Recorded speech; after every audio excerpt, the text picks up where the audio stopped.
బాధతో కృంగిన నేస్తమా, గురిలేని బ్రతుకుతో అలసిన ప్రాణమా,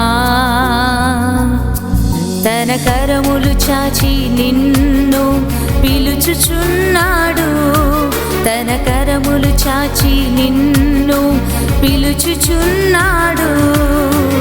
ఆదరిస్తాడు, ఆదరిస్తాడు యేసు ఆశ్చర్యకరుడు, యేసు ఆశ్చర్యకరుడు, యేసు ఆశ్చర్యకరుడు.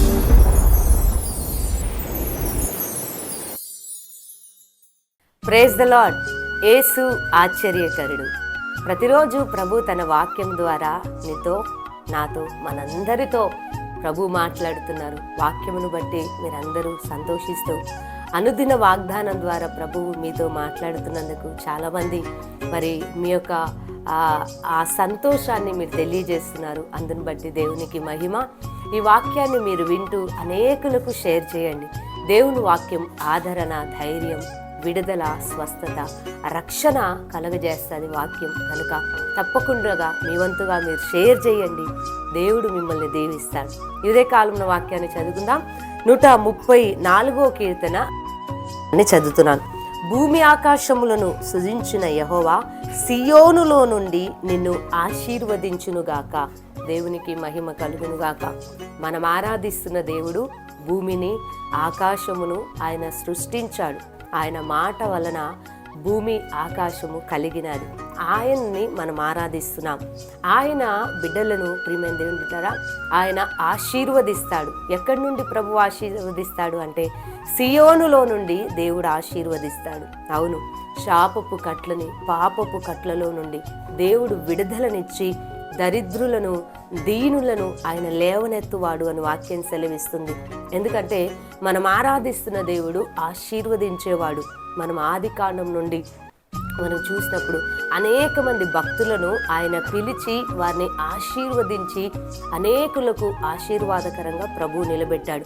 ఇదే కాలంలో నీ కుటుంబంలో, నీ జీవితంలో, నీ ఉద్యోగంలో, వ్యాపారంలో, నువ్వు చేస్తున్న పనుల్లో ఆశీర్వాదాన్ని లేదేమో.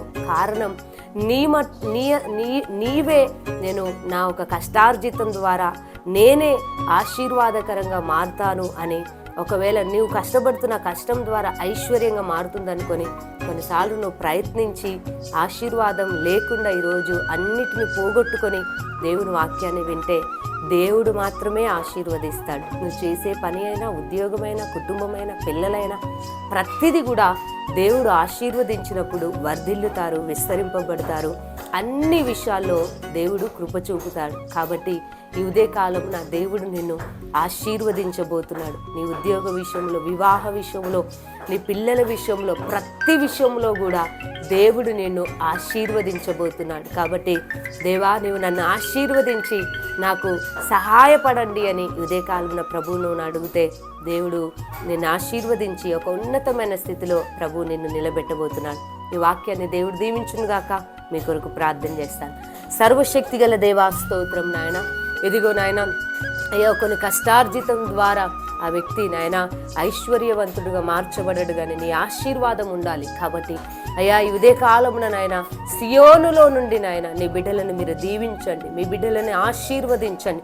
అయ్యా దేని కొరకైతే వారు ప్రార్థిస్తున్నారో ఆశీర్వాదము కావాలి అని నీ సన్నిధిలో అయ్యా ఇదిగో అయ్యా నా తండ్రి యాకోబు మొరపెట్టినట్లుగా మొరపెడుతున్నారు నాయన. నీ బిడ్డల జీవితాల్లో, కుటుంబంలో అద్భుతమైన కార్యాన్ని జరిగించి వారి తొట్టిలో పిండి, బుడ్డులో నూనె, వారు లోపలికి వచ్చినప్పుడు, బయటికి వెళ్ళినప్పుడు అయ్యా అన్ని విషయాల్లో వారు ఆశీర్వదించబడినట్లుగా కృప దయచేయమని యేసు నామంలో ప్రార్థిస్తున్నాను తండ్రి.